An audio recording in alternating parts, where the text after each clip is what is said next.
네, 오늘 우리는 대림절 두 번째 촛불인 평화의 불을 밝혔습니다. 예수님은 평화의 왕으로 우리에게 오셨습니다. 우리 한국인이 사랑하는 윤동주 시인의 쉽게 쓰여진 시에는 이런 구절이 있습니다.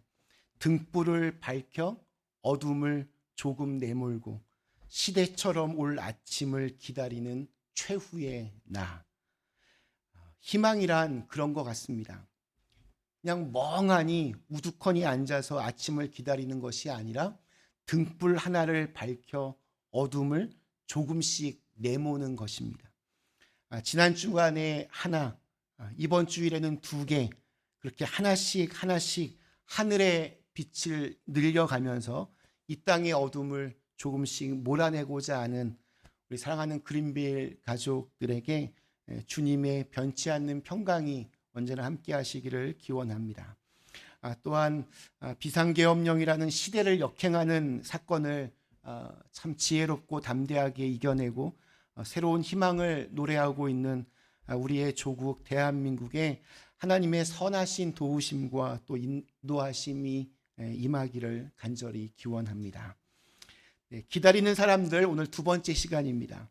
예수님의 나심을 예언했던 예언자 중에 오늘은 미가에 대해서 은혜를 좀 나눌까 합니다.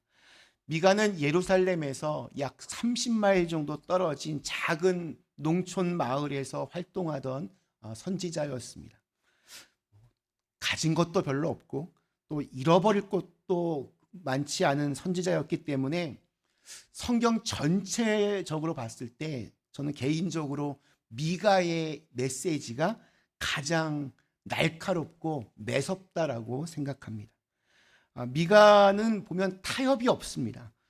타락할 대로 타락해버린 이스라엘의 정치, 경제, 사회, 문화, 종교에 대해서 굉장히 날선 비판을 합니다.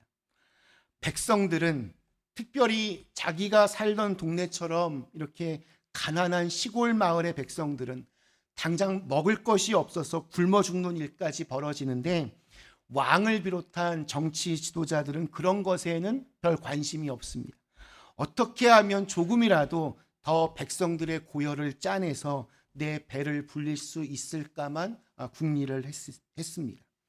거짓 선지자들이 판을 치고 예루살렘 성전을 중심으로 종교가 권력이 되어서 사람들을 미혹하고 하나님의 말씀을 아주 교묘하게 비틀어서 제사만 잘 드리면, 제물만 잘 바치면 아무런 문제가 생기지 않을 것이라고 사람들의 그런 연약한 마음을 가지고 그렇게 성전이 장사를 하고 있었습니다.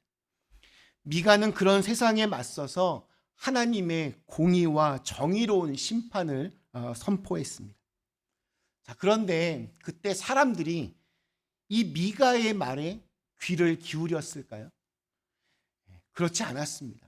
왜냐하면 예루살렘 사람들이 보기에는, 좀 힘 있는 자들이 보기에는 미가는 그저 보잘것없는 작은 농촌에서 활동하던 아주 이름 없는 선지자였기 때문입니다. 우리 인간은 이렇게 겉모습만 보고 외모만 보고 쉽게 그 사람을 판단하는 고질적인 병이 있습니다. 그 사람의 어떤 출신, 학벌, 가문, 그리고 재산 같은 것을 잣대로 해서 자기 멋대로 한 사람을 평가합니다. 한국에서 청년 사역 하시던 어느 목사님이 자기 교회에서 아주 열심히 신앙생활하던 한 청년의 이야기를 한 적이 있었습니다. 그 남자 청년은 머리는 파랗게 염색을 하고 팔뚝에는 문신을 하고 귀걸이에 심지어 남자인데 코에 피어싱까지 했습니다. 그런 청년을 보면 저도 굉장히 부담스러울 것 같습니다. 또 아마 그 교회 교인들 대부분이 아주 못마땅한 눈으로 그 청년을 바라보면서 이해하기 힘들어했던 것 같습니다.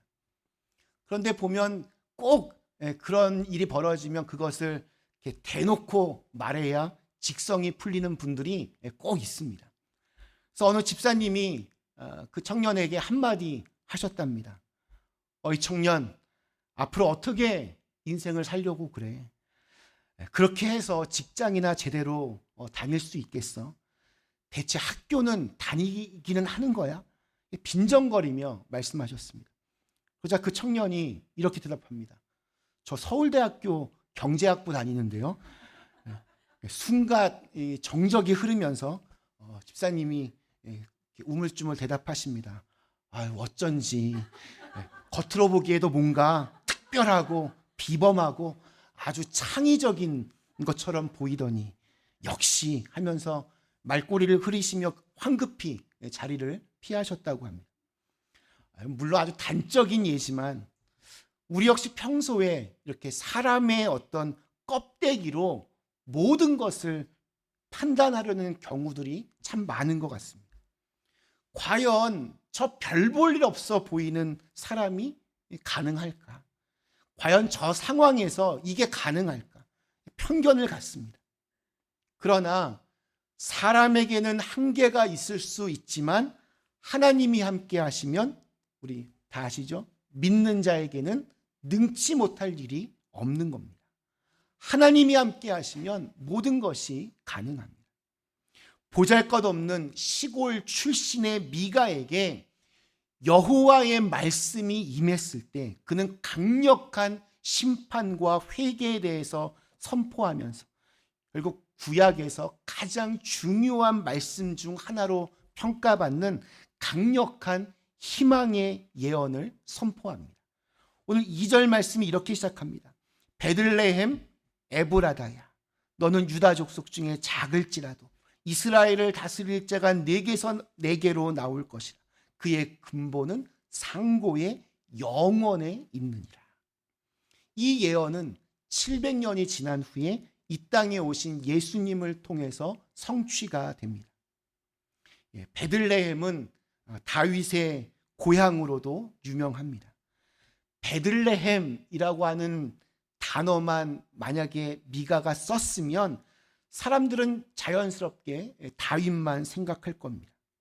그러나 미가는 이 베들레헴에 에브라다라는 말을 겹쳐서 쓰고 있습니다. 또한 그 뒤에는 유다 족속 중에 작을지라도 라고 하는 구절을 의도적으로 썼습니다. 콕 집어서 베들레헴 에브라다야, 의도가 있습니다. 예수님이 태어나신 곳으로 베들레헴은 우리에게 굉장히 친숙한 이름이지만 성경을 이렇게 쭉 보시면 베들레헴에 대한 기록은 별로 없습니다. 그러나 하나님께서 예수님께서 나실 곳으로 베들레헴을 정하신 이유가 있습니다. 첫 번째, 성경에서 첫 번째로 등장하는 베들레헴은 바로 이 에브라다와 관련이 있습니다. 에브라다는 에브랏, 사람들의 땅이란 뜻입니다. 우리 창세기 35장 19절 20절에 이런 말씀이 있습니다. 라헬이 죽음에 에브랏 곧 베들레헴 길에 장사되었고 야곱이 라헬의 묘에 비를 세웠더니 지금까지 라헬의 묘비라 일컫더라. 베들레헴에 대한 성경의 첫 번째 기록은 슬픔과 아픔의 장소였습니다. 야곱이 너무나도 사랑했던 여인, 그래서 14년 동안이나 삼촌 집에서 공짜로 일하면서 고생해서 얻었던 부인이 바로 라헬입니다. 야곱의 12아들 중에서 이 라헬을 통해서 얻은 아들은 딱 둘이었습니다. 요셉과 베냐민. 그리고 막내인 베냐민을 낳다가 이 엄마인 라헬이 죽게 됩니다. 야곱은 그 슬픔으로 자기의 아내, 사랑했던 아내 라헬의 묘비를 세웁니다. 그곳이 베들레헴이었습니다. 야곱은 베들레헴을 지날 때마다 이 라헬이 생각나 베들레헴은 나에게 슬픔을 준 곳이라고 그렇게 기억했습니다. 베들레헴의 첫 등장이 슬픔의 마을이라는 것이 참 아이러니합니다. 그런데 이것은 베들레헴에서 탄생하실 메시아가 우리 대신에 슬픔과 고난을 당할 것이라는 예언적인 의미 또한 담겨져 있습니다. 베들레헴에서 탄생하실 예수님은 우리를 위하여, 우리를 대신하여 십자가에서 죽기까지 고난당하신, 우리의 모든 아픔을 품으신 메시아입니다. 베들레헴이 등장하는 두 번째 무대는 룻기서에 나옵니다. 베들레헴에 아주 큰 흉년이 들었습니다. 그래서 나오미 가족은 이웃나라 모압으로 이민을 갔습니다. 그런데 그곳에서 잘 살아보겠다고 모압으로 갔는데 남편과 두 아들을 잃었습니다. 아무것도 할 수 있는 것이 없어서 할 수 없이 다시 자신의 고향 베들레헴으로 돌아왔습니다. 두 며느리 중에서 룻이 끝까지 함께하겠다고 하여서 두 사람이 쓸쓸히 베들레헴으로 돌아왔습니다. 그러나 하나님께서는 베들레헴에서 이 둘을 위로하시고 구원하시고 축복하셨습니다. 나오미는, 시어머니 나오미는 룻을 위하여, 또 며느리 룻은 이 어머니 나오미를 위하여 서로 정성껏 사랑하고 돌보다 보아스라고 하는 그 지역의 훌륭한 남자와 룻이 재혼을 합니다.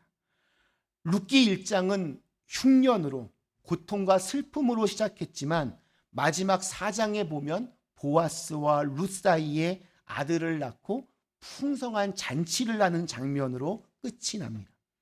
그 아이의 이름은 오벳이고, 오벳은 이새를 낳고 이새는 다윗을 낳게 됩니다.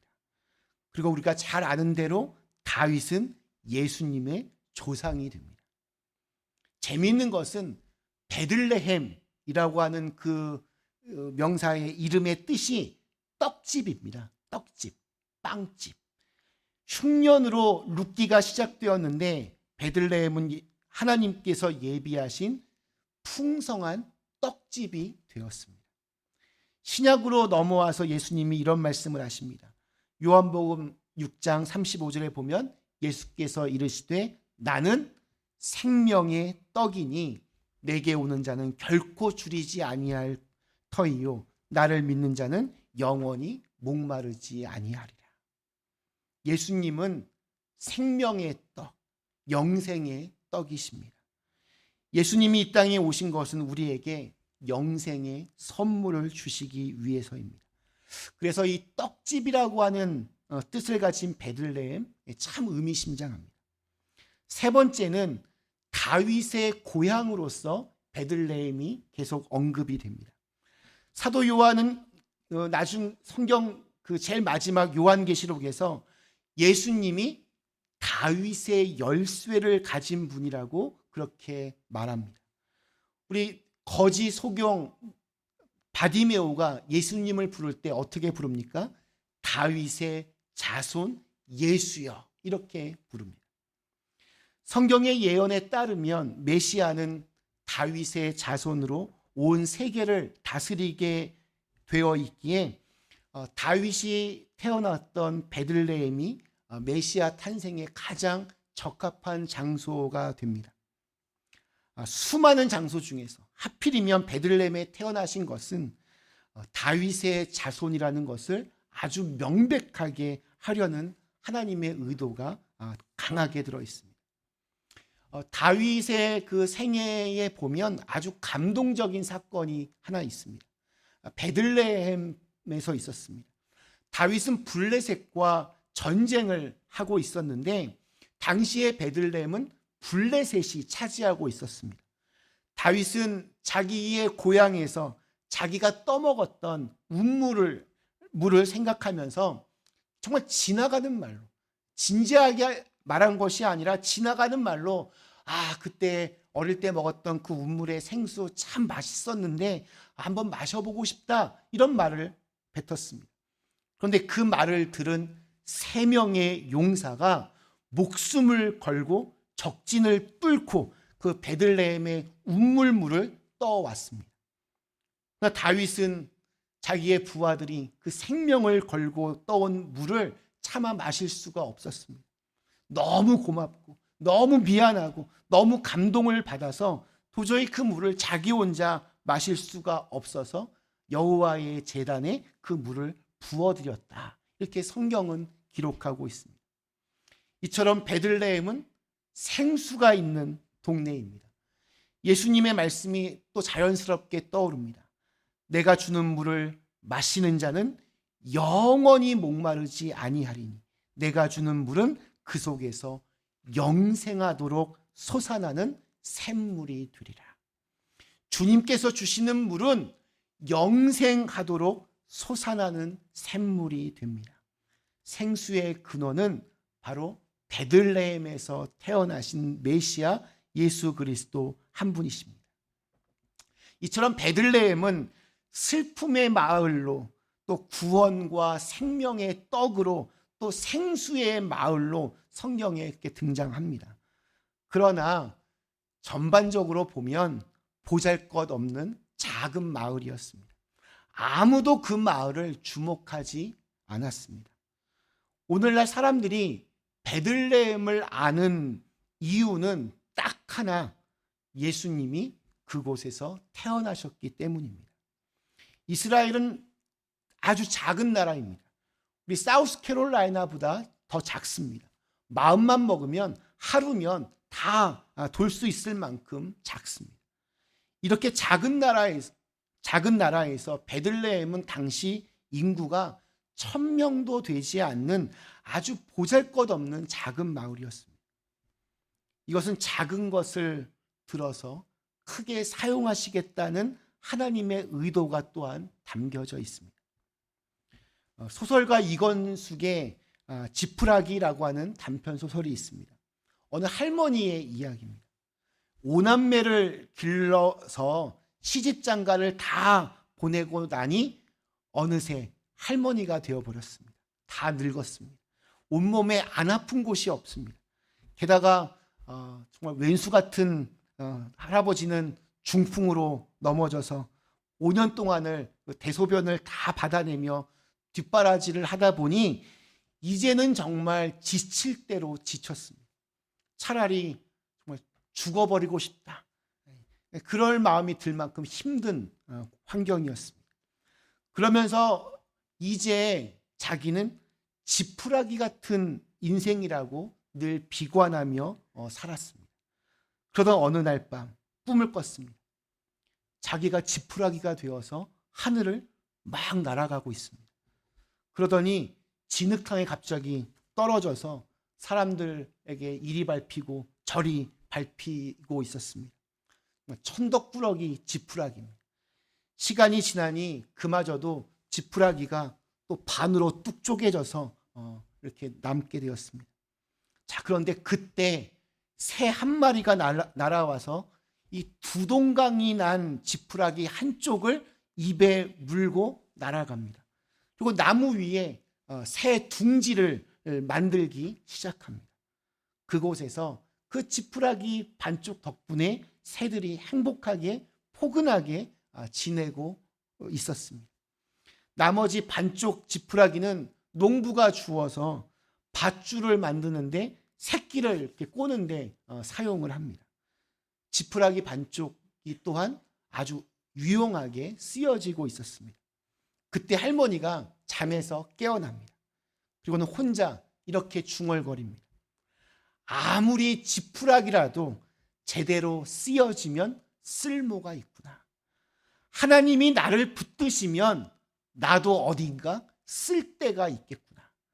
할머니는 벌떡 일어나서 옷을 입고 교회로 달려갔습니다. 새벽 기도 시간이었습니다.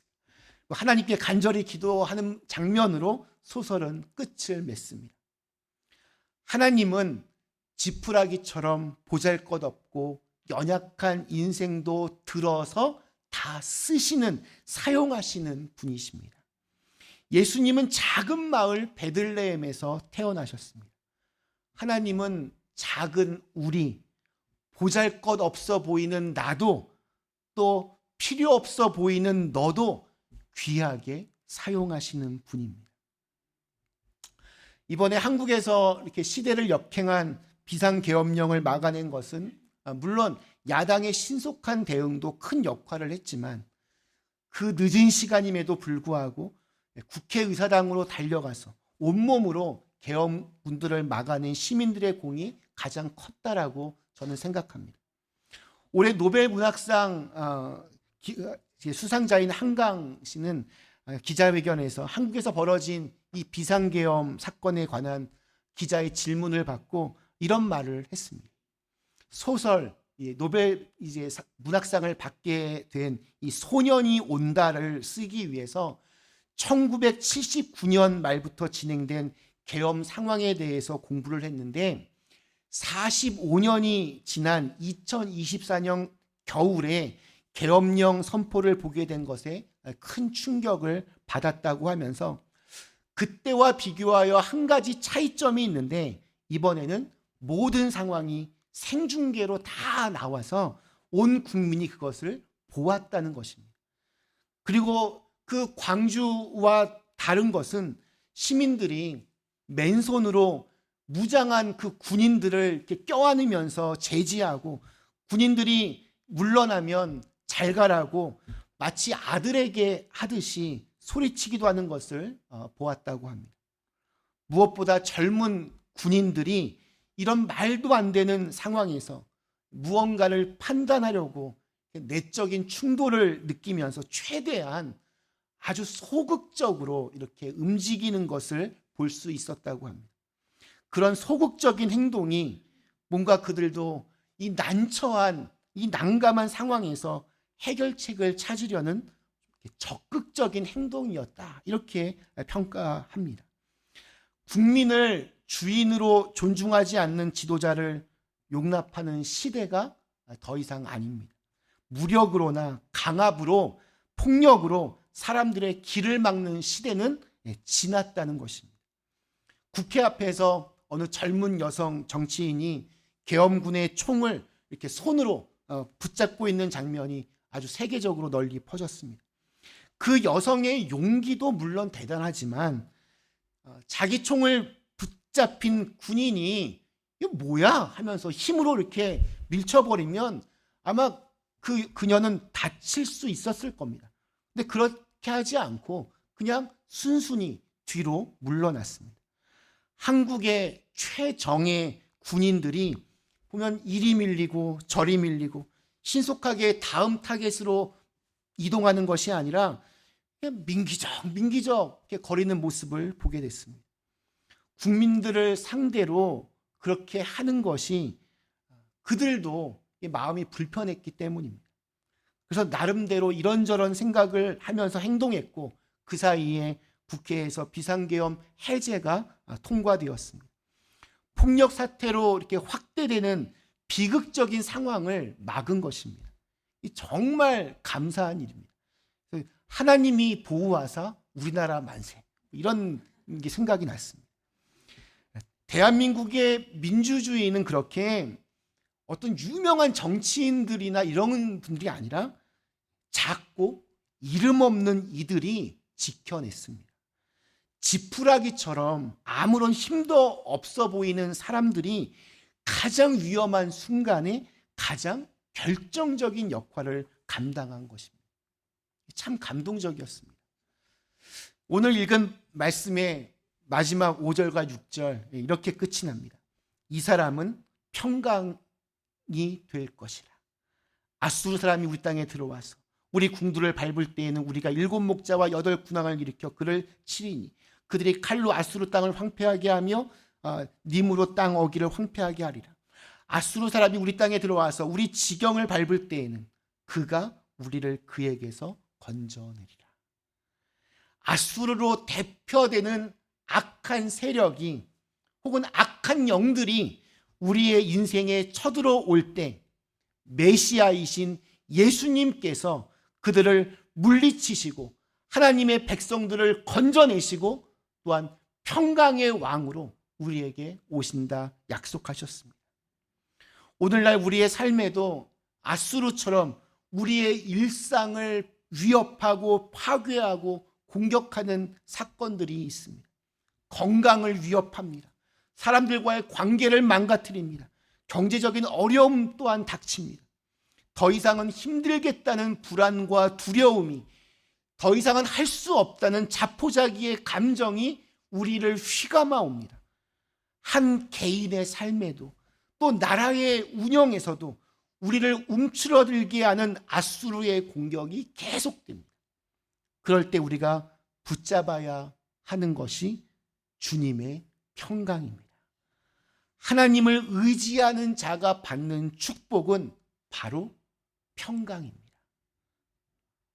모든 풍랑을 잠재우시는 마음의 평강을 누리게 될 수 있습니다. 왜냐하면 결국에 그가 우리를 그에게서 건져내리라. 즉 주님께서 우리를 앗수르에게서 건져내실 것을 믿기 때문입니다. 그리고 거기에서 한 걸음 더 나아가서 우리는 다른 사람들에게 이 세상을 향하여 이 주님의 평화를 선물하는 존재로 살아가기를 결단해야 합니다. 말씀 마치겠습니다. 사랑하는 그린빌 가족 여러분, 미가가 살던 시대는 우리가 살고 있는 시대와 참 많이 닮아 보입니다. 미가는 주님께서 베들레헴 작은 곳에서 태어날 것을 예언했습니다. 예수님께서 예루살렘 궁전이 아니라 베들레헴 마국간에 태어나신 것은 불행하고 비참한 우리의 삶의 현장에 있는 그대로 인간의 눈높이에 맞추어 오셨음을 의미합니다. 가장 낮은 곳, 가장 절망적인 곳, 가장 소망이 없는 곳에 주님이 오셨습니다.